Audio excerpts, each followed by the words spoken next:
Good morning. I'm Derek Fildebrandt, publisher of the Western Standard. It's October 21st, 2025. We're at it first thing in the morning today, still having my coffee here. We're breaking down what we know at least of the Calgary municipal election results. We decided not to do live stream last night because, well, we're not expected to have any of the numbers. And as of this morning, well, we've got some of the numbers, and we've got a pretty good idea, but it's still a lot up in the air. So we're going to break down what we know, what we don't know, known knowns, known unknowns, etc. I've got with me our Western Standard. Oh my goodness, I'm having a feedback loop here. Shut up, Derek. There we go. Well, I've always wanted to say that. You're not allowed. You're not allowed. Shut up, Mike. Okay. All right. We got Western Standard City Hall columnist, Mike Thomas, and Western Standard news editor and former City Hall editor for Calgary City Hall with the Calgary Sun, Dave Naylor. Morning. Morning. So, Go Jays, go.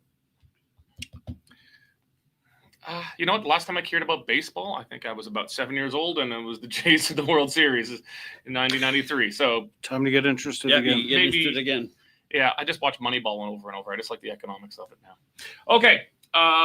So, yeah, we didn't even bother with this last night, but I was watching it until I fell asleep.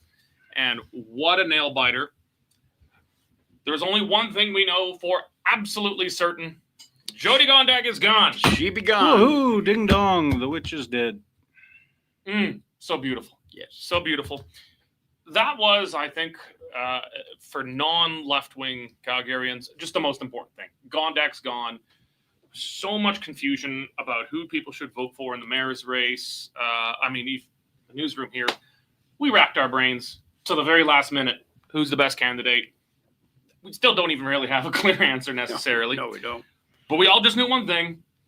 Gondek's got to go. Yep. She has gone down to defeat as the first, technically, I guess there was the successor of Ralph Klein lost an election, but that person hadn't been elected mayor. They were just made mayor by the council as an Right. interim mayor. But this is the first Since truly incumbent mayor since 1980 to lose. Yep. And I got to look into it. I'm not sure the last time an incumbent mayor has come in third place. Not even close. Don't know. But, she buried herself. Bad decisions, going woke, so DEI. With those counselors that she had were aiding and abetting her. They just asked for it.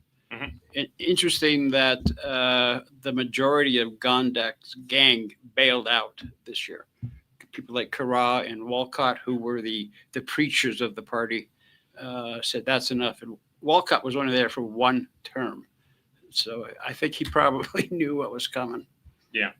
Okay, well, let's kind of go through the mayor's race. The council race is still a dog's breakfast because counting is taking a much longer time. I didn't vote in Calgary. I voted out in the county. But it was actually pretty straightforward. And but they have to check your ID now, which just seems like a pretty reasonable thing to do. But because of the Canada Post strike, no one had voter cards. That was actually, I think, the big thing drawing the big delays in voting. Yeah, but the other thing, I don't know about your poll, but the other thing is that if you were voting for councillor, for mayor, and school board, Three separate ballots. that the people behind the desk were printing your name out. Yeah. They didn't have a processor, so everything was being done by hand. Mhm. So depending on who you got, that's how long it took for them to write it down, which really slowed things down. You got a name like Fildebrandt or the incorrect spelling of Mike, it could take a while. It's confusing. So anyway, that's why we don't have all the results. We do have 380 of 380 polls reporting for the mayor's race, Dave. We do not have anywhere close to that for the council races. I'd say on average, there's between 14 and 18 polls reporting of 60 odd in each of the wards. So in some of them, like we'll go through them after the mayor's race. In some of them, we've got a pretty good idea of who's very likely to win. Yeah, a couple. In some, they're still way too close to call. Not enough polls reporting in, and the race is tight. So we'll go through the mayor's race here. We got it all in, but there's a definite recount here because it's a nail biter. So the great news first: incumbent mayor Jody Gondek went down to defeat with 71,397 votes, third place. Fourth place, despite all the polls that campaign push showing it'd be very different. Jeff Davison, it was a respectable, like it was a kind of a four-way race-ish. Or actually, no, five, because he's actually not far ahead of Thiessen. So Brian Thiessen of the Calgary Party. So for those who don't know, there's political parties now. Dave, why don't you break down the three parties? Well, you've got the Calgary Party, which I guess strangely would be the Liberal Party, right, Mike? Yep.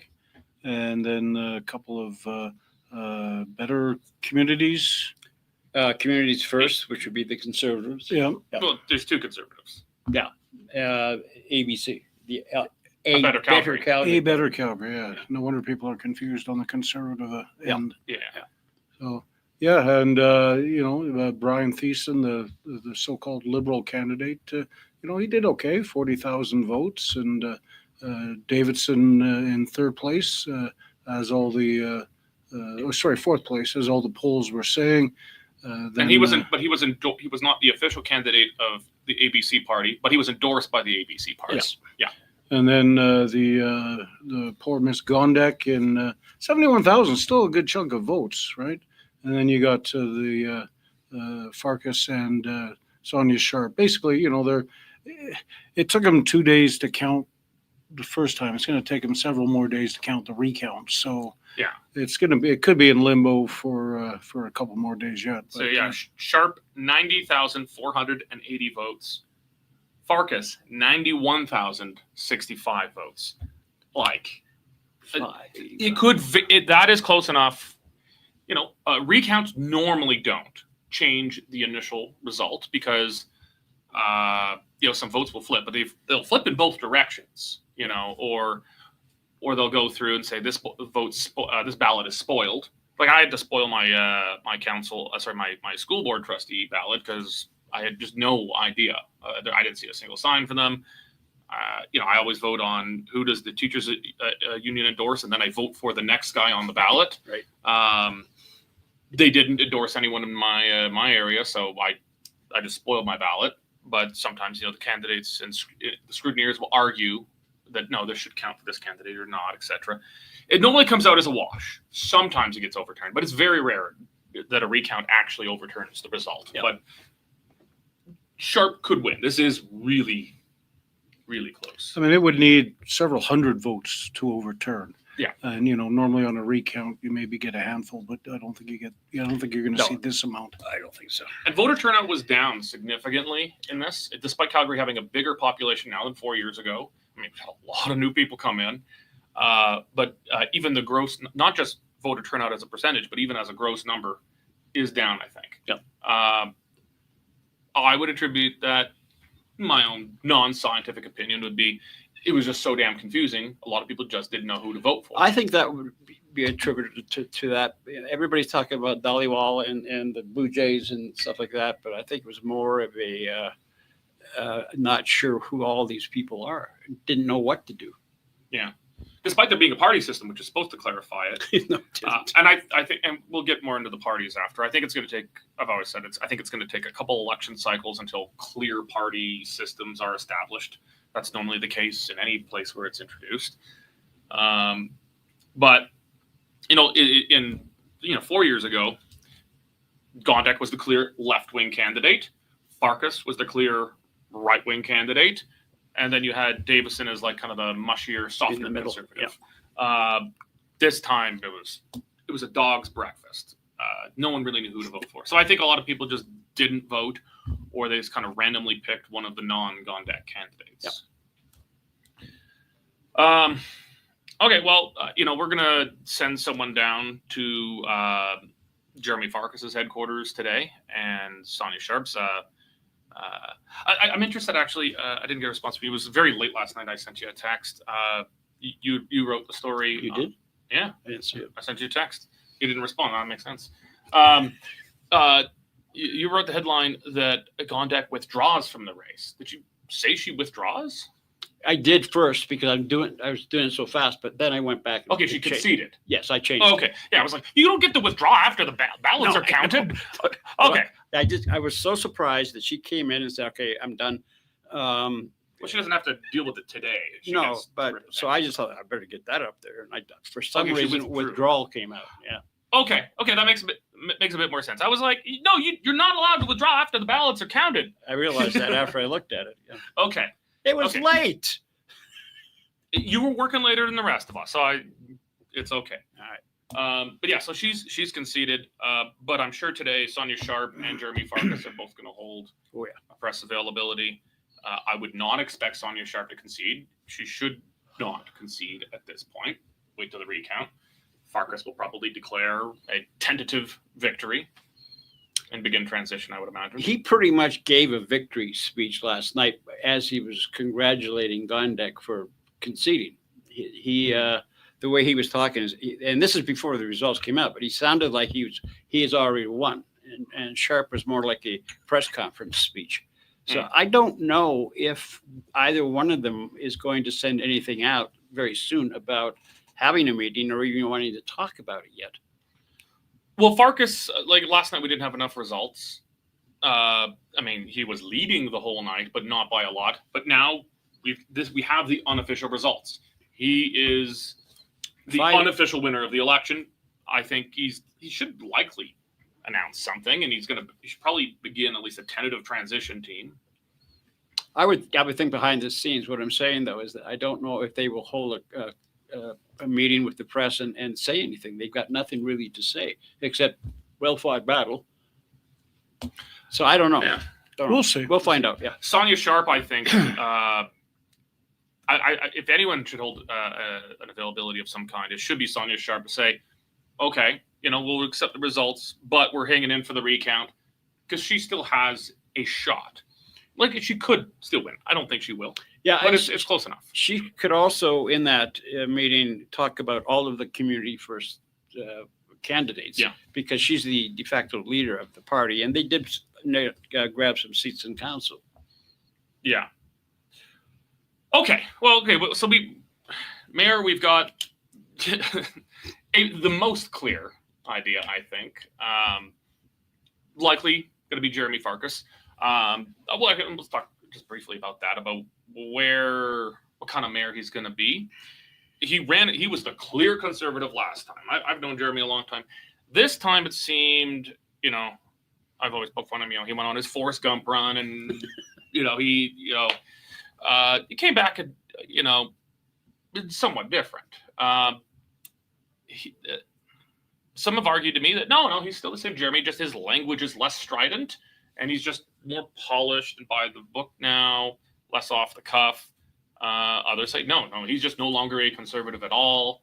I interviewed him here, and he made the case. His principles have not changed. He just maybe has learned and matured a bit. I don't know where you come down. Did Calgarians elect a conservative last night? No, I don't think so. Decided the middle of the road who, if he sees a left turn, he'll take it. The one area that I looked at his promises, or whatever you want to call it, was the blanket upzoning thing. He says he's going to change it, not repeal it. He's told me he would repeal it. Okay, but if you look inside his literature and everything, he's talking about moving that high density in the single family neighborhoods to better places for density, which is a good thing depending on what those places are. Mm-hmm. So I am not totally clear what he's planning for blanket upzoning. I think probably what he would try to do is renegotiate with the feds, if that's possible, to move all of the high density to, say, LRT platforms or something like that, and put all those high rises on every LRT platform. He talked about doing that, but what he said to me was just he's blanket rezoning. It's dead. It's repealed. More or less goes back to the older system, and the idea would be that density would be concentrated around stuff like LRT stations. Yeah. But I mean, he now, in my experience interviewing the different candidates, they said different things to me than were sometimes in their platform, and then we had to sometimes fact check after. I was a bit disappointed when I interviewed Sonia Sharp, Dave, and she said, I was against the climate emergency, full stop. And I was like, because that was kind of famously the very first thing Gondek and the old council did when they came in. It was just like, wow, what a start, guys. And she said, I was against it. And I guess I kind of took it at face value. And we found out afterwards in my interview with Jeremy Farkas, she actually did vote for the climate emergency. She then just voted against funding for the bazillion-dollar aircraft carrier style budget that appropriated to it. And I was like, well, I guess she kind of played fast and loose there. And they all kind of played, Davison said he's for a hard tax freeze. And then, Sonia Sharp said she was for a tax freeze. And then like a day or two later at the debate, she said we can't have a tax freeze. No, Davison came out with a 4-year tax freeze. Okay, yeah. Well, so it was Sharp who said also in the studio right here where Dave was sitting, not necessarily where you're sitting, said she's for the tax freeze. Yeah. But then 2 days later at the debate says we can't have a tax freeze. And so I was like, I don't know. They said different things to different people. Farkas at least found tended to be more consistent. I'm not sure if I liked it as much, but he tended to be maybe a bit more consistent. I would agree with that. Like I said earlier, I think he was very polished, and he was very narrow in terms of platforms and stuff like that, and continually repeating the same ones over and over and over again. So I would agree with that. I think the one thing to remember, guys, is the mayor is only one vote. Yes, exactly. Right? It's not like the prime minister or the premier where it's one vote. There's 14 other councillors. It's how is the lay of the land going to be? The Hateful Eight, the Gondek gang, they're gone. Yeah. So it's what kind of gang is going to be supporting Mayor Farkas if he does succeed, and is he going to be able to get enough people on his side to pass his platform? Yeah, and that's the big question. Once we have an idea of whether or not we've got a totally independent council or a left-wing council or a right-wing council, we don't know that yet. No. One thing a glaring omission from discussion of the mayor's race, though. Larry Heather did not place last. I know. He is at 1,202 votes. He is ahead of Jager Gustafsson, who had 905. So hats off to Harry Leather on his not coming in last this time. Good for you, Harry. He'll run again in 4 years. Oh, set your watch to it. He's already got the signs. Oh yeah. Does Gondek or Davidson run again in 4 years? Does Sonia run again? That's good. Or maybe for council. Depends. It depends. If Farkas looks like he's not going to get touched, maybe some of these guys then run for council. But also that depends who's in the wards. So if Sonia Sharp's successor in Ward 1 does win, we're going to get into that next. That's Ward 1. If that person wins, then Sonia probably cannot likely reclaim that ward because there'll be her successor incumbent there. But if a lefty wins it and it's open, maybe she runs in the ward. Maybe same with Davison. Davison's had 2 kicks at the can now. His best showing, I guess, was last time with 3rd. This time with 4th.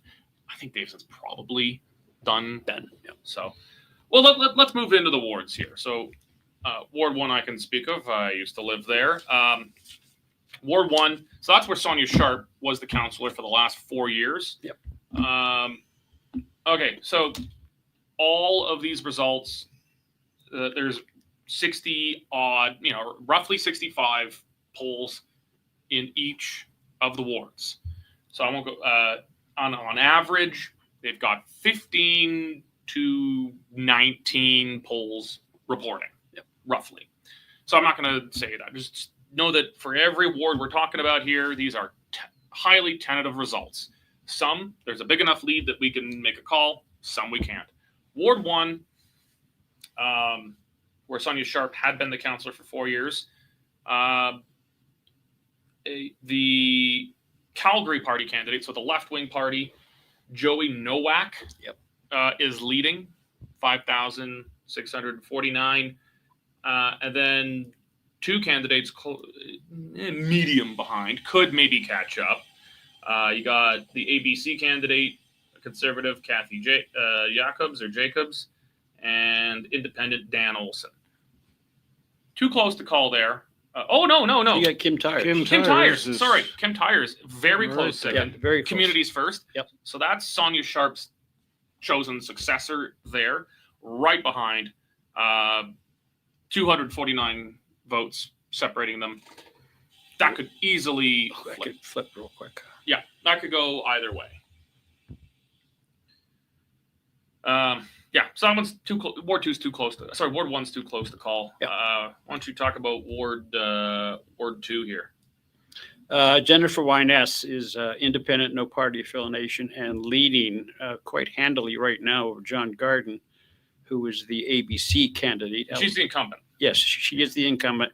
I think we can probably call her. I think she'll. I don't know that Garden will be able to close that gap. What kind of counselor is she? Is she on the left council? She's Right? very quiet. She's very, very financial. When she's asking That's questions. a weird way to describe someone. Well, no. Okay, she's got blonde hair.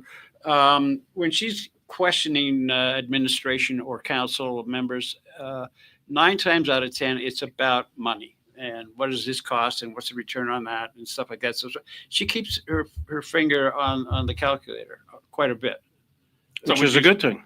Did Yes. she vote more with the Sharp faction of council, more with the Gondek? I would think more with Gondek, but that's not to say she hasn't crossed the line and gone the other way. Okay. John, production. So on the side here, let's see the comments, just in case there's. So you guys in the comments, feel free to talk and shit talk and whatever. But if you want, we can. If you have questions and whatnot, maybe we'll address them. Not guaranteed. If you've got a good question. Oh, Derek is woke. All right. I think he meant awake, having coffee. Yeah, I'm already done my cup here. Yeah, you've had enough of that stuff for the day. I'm not woken up. I've only had 2 espressos here. Okay. All right. So Ward 2, I'd say ideologically, that might be kind of a swing vote that goes either way. All right. Ward 3. No incumbent actually running there. No, Andrew Ewell is independent. And Tremendous lead. Huge lead. That's one we can call. Yep. He's an independent. He's not with any of the parties here. But where does he land, do you think? Do you have any idea where that guy lands ideologically? No. No idea. All right. Well, he is one of the guys we can, I think, pretty safely call at this point. He's got a huge lead, more than twice as much as the next candidate. I think he probably would be, for lack of a better word, a target for Farkas, the former union, or get him into the Farkas camp. All right, Ward 4. I'd say that one's too close. You got Daniel James Kelly, 8.6 thousand. Jeremy Wong, 7.2 thousand. Who was it earlier that says, you said this in a meeting, because there's 2 Wongs running for council, different wards. 2 Wongs don't make a right. No, but they are on the white party. Okay, so yeah, only 3 candidates in that riding or that ward. But yeah, the leftist Calgary Party candidate is leading. Wong, they're pretty close-ish behind. Yeah. It's close enough that it could be caught. Maybe. Possibly, yeah. I would go with that. Yeah. We got Ward 5, Raj Dhaliwal. He's the incumbent. Yep. Yeah. He's pretty comfortable, I think. I would think he's comfortable. Yep. Yeah, I'd say he's likely to stay there. What's he like? He's not listed with a party, but where does he stand on council? Dhaliwal voted in favor of blanket zoning, but on other occasions, depending on the issue, he has voted on the right side of the divide. So You know, he voted on climate emergency. That's a pretty big telltale sign. not sure. Okay.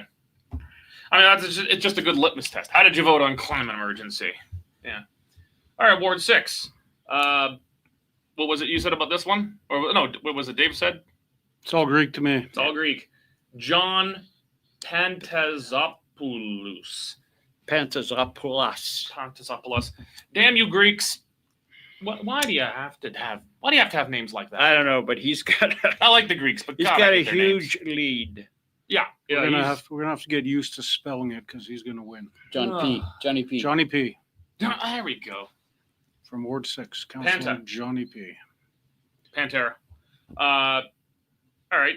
Would you know anything about this guy's politics? Who? Panta? Yeah. Johnny P? Yeah. No. No idea. I didn't have a whole lot of time to get into all these people.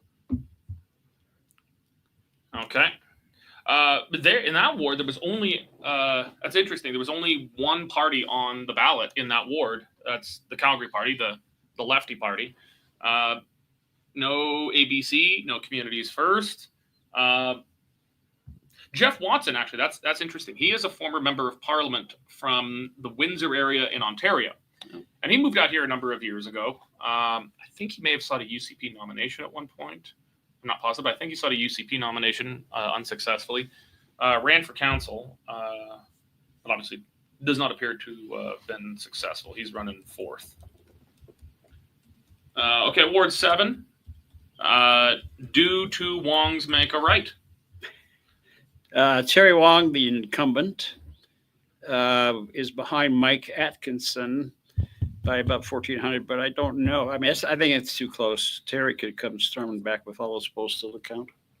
Yeah, Terry Wong is interesting. So right now, we've got Mike Atkinson. Yeah. I don't know where that guy stands, but he's not with a party, but not too far behind. Terry Wong is the incumbent. He's an interesting guy. He came from the Wild Rose. He's been a Wild Rose candidate in previous, I think, at least one, I think, 2 provincial elections. Not successful. He's running in a pretty urban liberal part of the city. Yep. But he definitely did not seem to be like a Wild Rose member of the council. Like he was pretty moderate. But he ran as a Communities First candidate. He's voted both sides of the spectrum, depending on the issue. He's very vocal in council. Talks to administration probably more than any of the other councillors and digging and getting information, and a lot of it is financial information. So he does a good job, I think. Yeah. So I mean, he's got a shot, but he's not leading right now. There's 17 out of 72. That ward's got a lot of polls, more than others I've seen that we've gone through so far. So he's still got a shot of closing it, but he's trailing right now. Yep. Ward 8, it's another interesting one. Again, only one party on the ballot. Cornelia Wiebe. Cornelia Wiebe of Communities First, one of the conservative parties. She is running a pretty close-ish second behind independent Nathaniel Schmidt. Do you know anything about Nathaniel Schmidt? No party. No party, but Ward 8 is interesting. I think it's one of the most interesting wards in the city because last year they returned Courtney Walcott, decidedly the most left-wing member of council in Ward 8, which includes some pretty pricey neighborhoods as well as the Beltline. So it's really weird down there. Schmidt, independent, I think he's probably a little bit on the left side, but he also might be a target for Farkas to join into the Farkas group if it becomes one. In there was Gary Bobowich. Yep. Bobo. Yeah. He was a global reporter, I think, right? He was. He was a global reporter. Yeah. He became liberal. I think he was chief of staff for the liberal, the very morbid liberal party for some time, which I thought was odd. I like Gary. Yeah. He's left of me, but he's not an insane liberal, I find. No, I think in this election he gravitated a bit to the right from where he was. If you look at his platform and stuff like that, he going to kill upzoning, the whole deal. He's gravitated more to the right. Yeah, he's running a respectable third, but does not have a chance of catching up here. If I was going to see kind of a liberal-ish guy elected, I think Gary would have been good. I think he cares about the city. He gets it. Seems to like talking to people. I always thought him, even though he's kind of a liberal reporter, I always thought he was fair to me. It's kind of rare to see when. So That's too bad. Shame on you, Ward 8. Ward 9, anybody's guess. Yeah. 2 independents there, and then tight. Yeah. So leading by a hair, Harrison Clark, no party affiliation, just barely over Gargar. Yes, you got that right. You can see it up on the screen. Gargar. Gar first name, Gar last name. Gar squared. Gargar. Hold on. I think this guy did Gargar.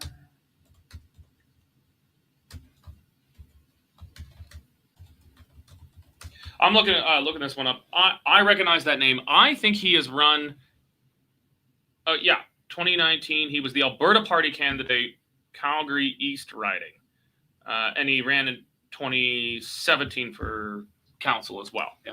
I knew I had seen his name before because like that's a name. But Gargar is not his real last name, is it? Gar is not. There's another name at the end there somewhere. I don't know. On Elections Calgary, he's just listed as Gargar. GAR, Gar. Well, maybe I mean, that. Reminds me of Boutros Ghali. Yep. I don't know what you're talking about. Is this a new guy thing? No, he's a former head of the UN. It's the United Nations. It's in New York. Haven't heard of it. Okay. Okay. Okay, so Gargar, Gargar. running. Go Gargar. He is running a really close second, but behind Harrison Clark.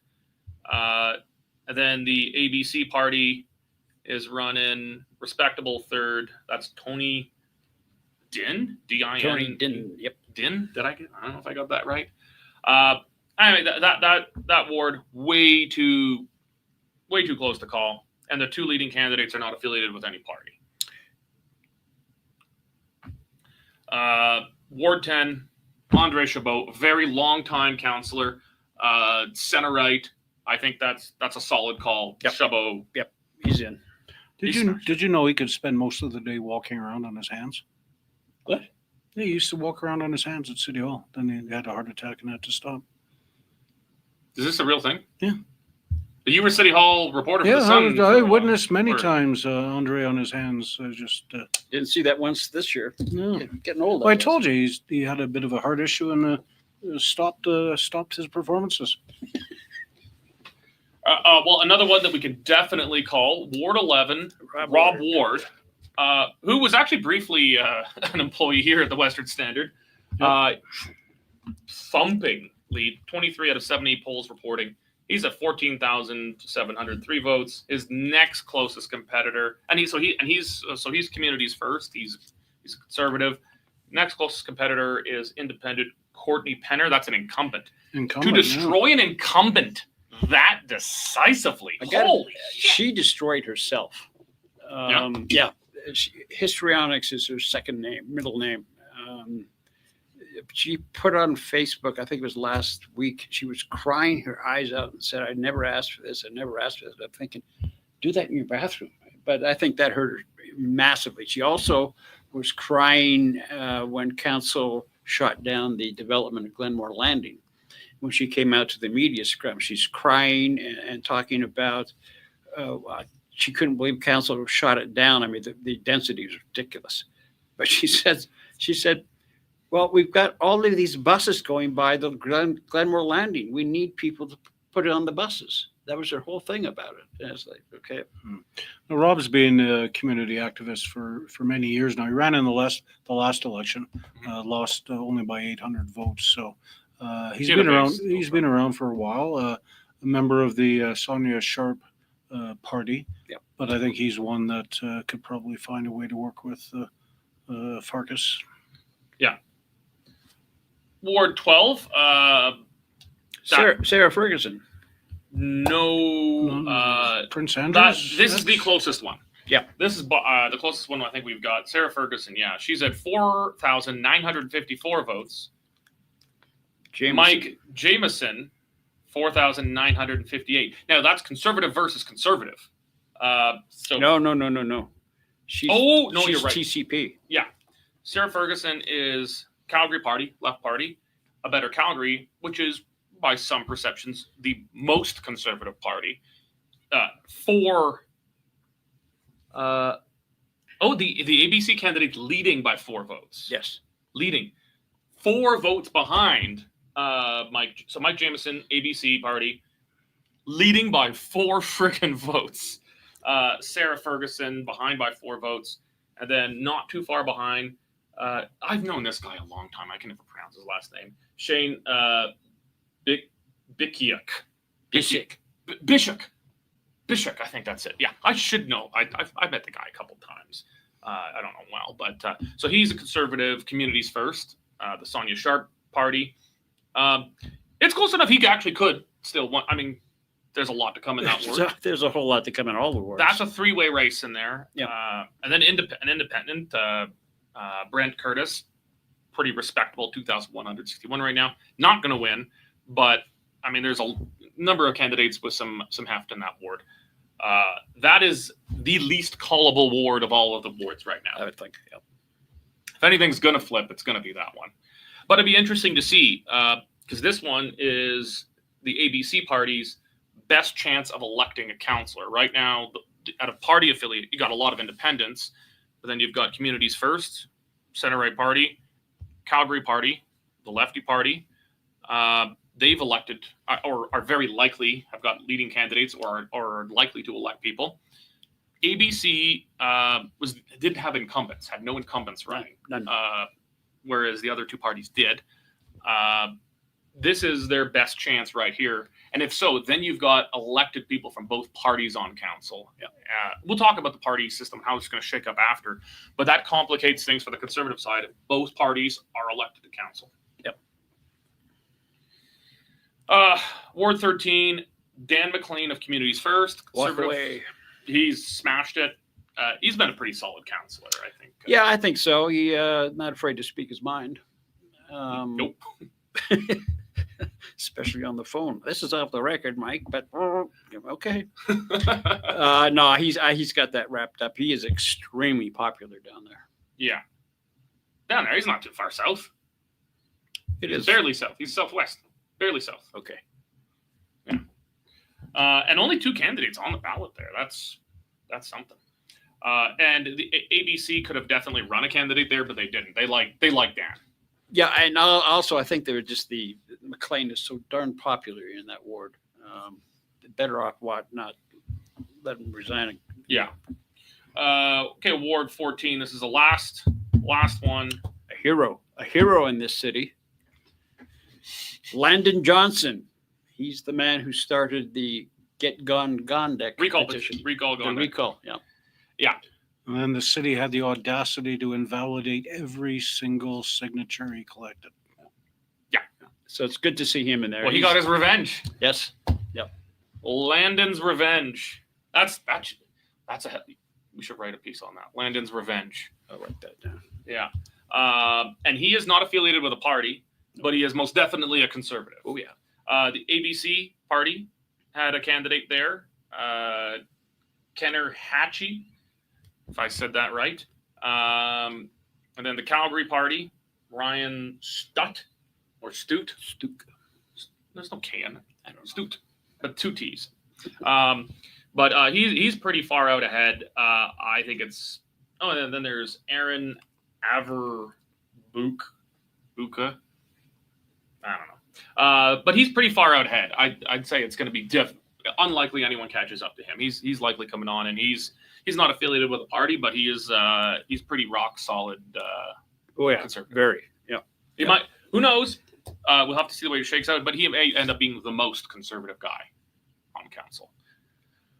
Okay, well let's talk about the party system here.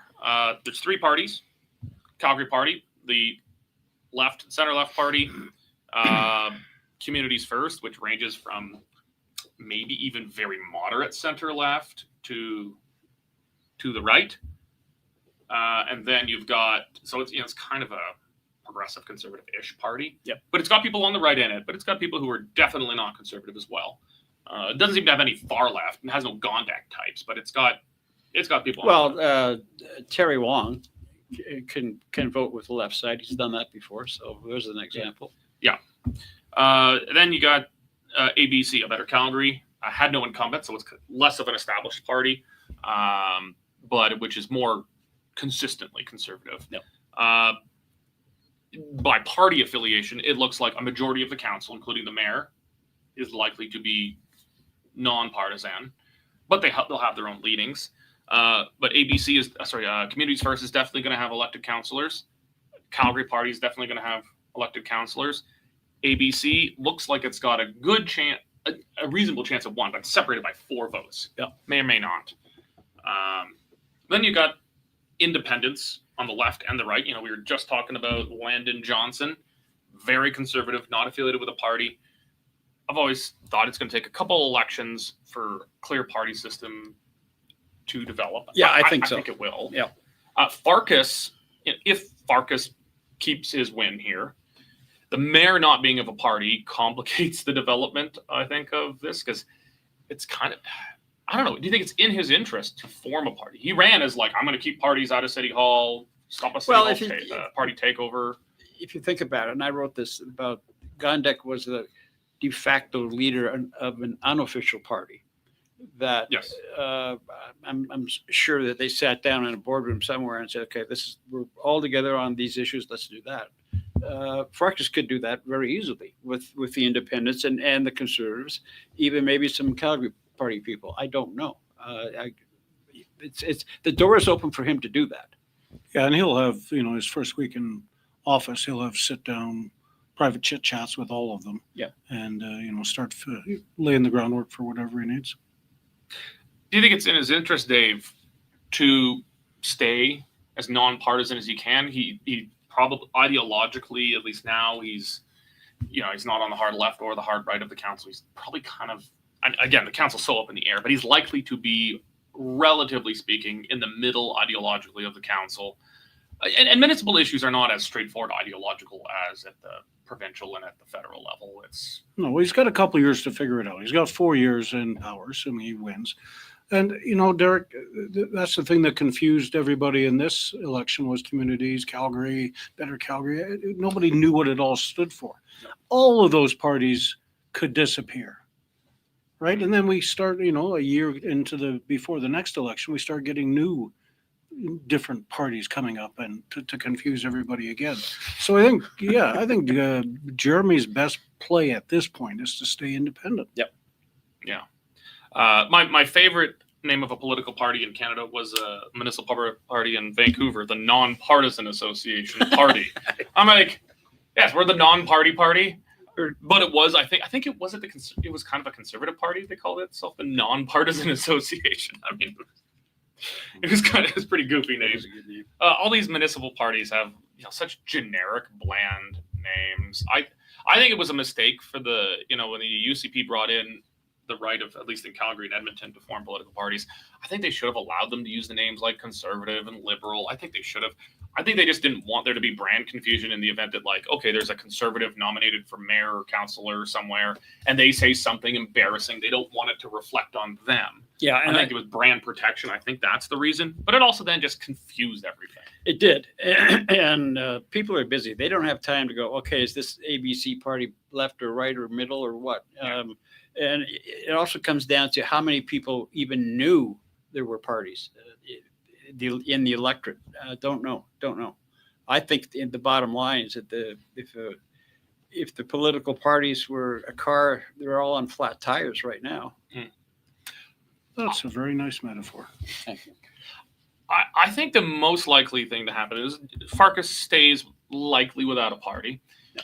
But I think the two conservative parties likely coalesce into a single party. Either one just becomes hyper dominant, takes over the other one. Are you talking about conservatives? Conservatives don't get along with each other. They don't get along with each other. Yes, but they tend to also to merge. The left fights it out to the death. Those two parties were fighting from day one, right up until yesterday. But it was more personal. One had the incumbents, one didn't.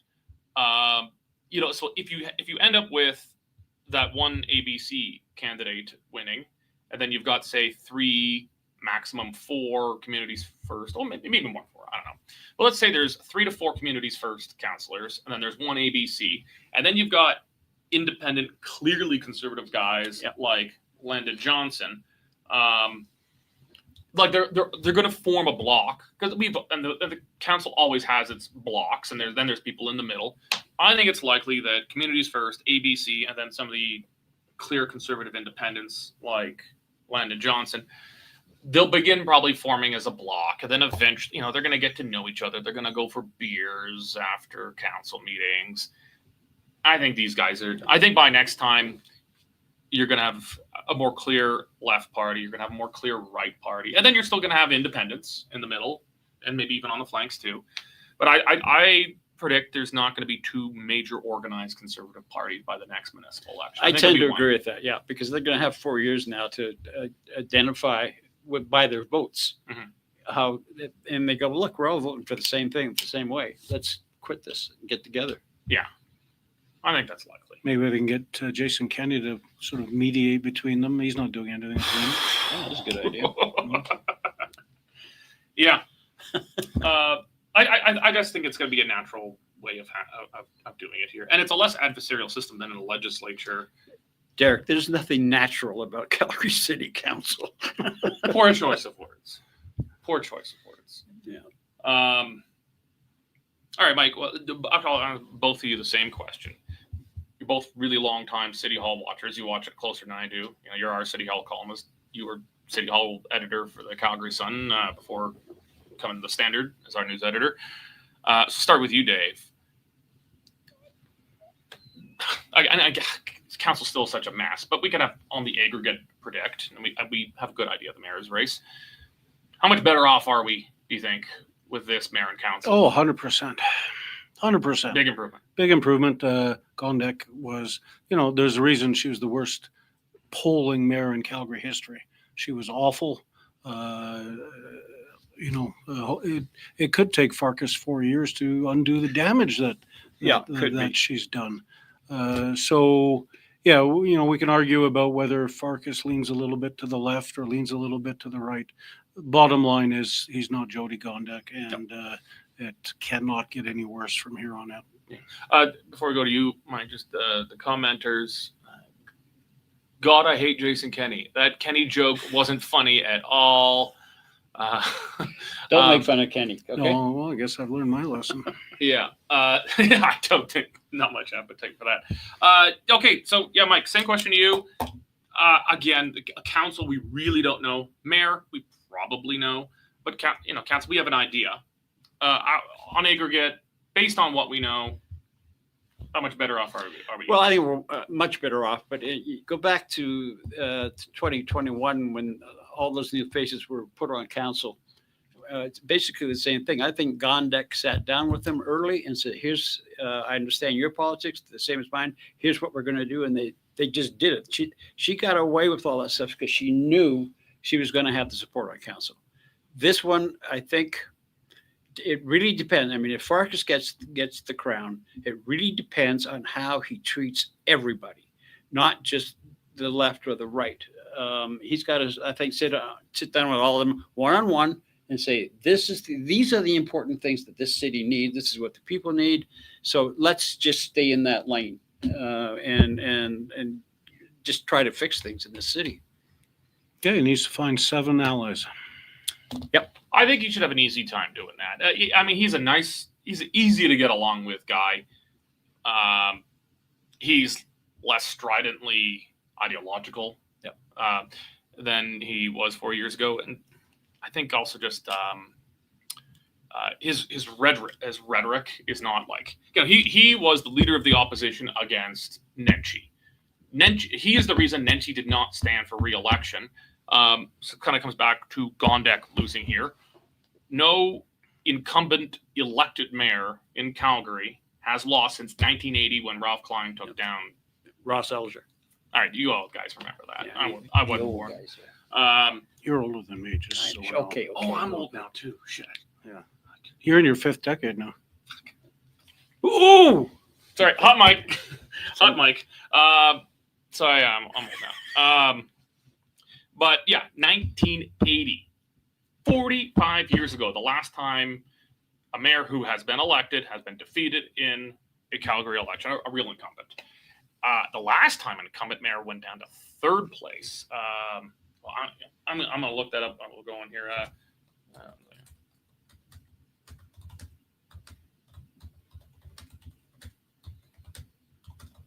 So, did you watch the game last night? I did. Okay. Well, just trying to fill the air. Yeah. Oh, okay. Well, you want to talk about baseball now? Yeah. What do you think the chances are of beating the Dodgers? Slim to none. Yeah, that's And, what I figure. Slim just left town. Let's see. Oh my God! In the history of Calgary, no incumbent mayor has ever finished third or lower. This is the worst result for an incumbent Calgary mayor. Although it's only given me back to 1951.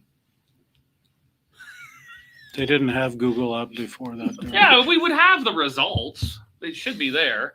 I think we've got Okay, a here brand we new Western Standard Award, the Gondek Award for worst Oh possible my story. God. Reelected.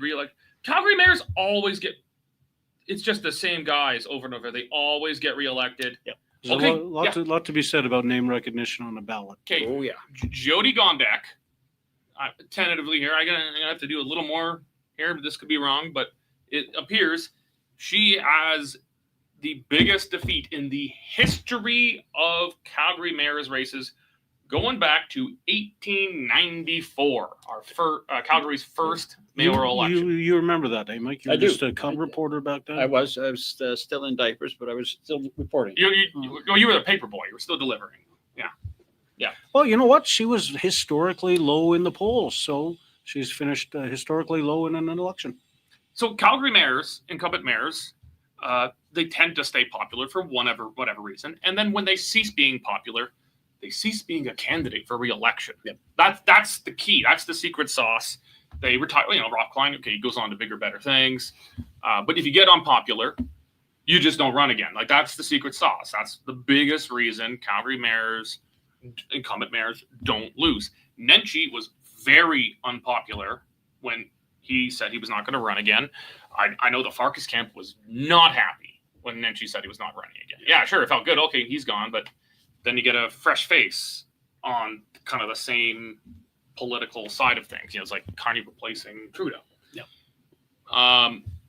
Gondek was the first who, I guess, didn't see the writing on the wall. And like, there was Thiessen, there was other people who could have run, carried the left banner mildly competently. Maybe someone else bigger would have stepped up without her, because her staying in the race meant it was harder for the left to win, because the left has traditionally been pretty united in Calgary mayoral elections. Yep, absolutely. They were not united here. Her staying in the race meant that it didn't make sense for another big name lefty to really get into the race. She stayed in, and it's now cost them the mayor's chair. Yeah, and I think you're absolutely right. She did not see the writing on the wall, or didn't believe it. Everyone saw it.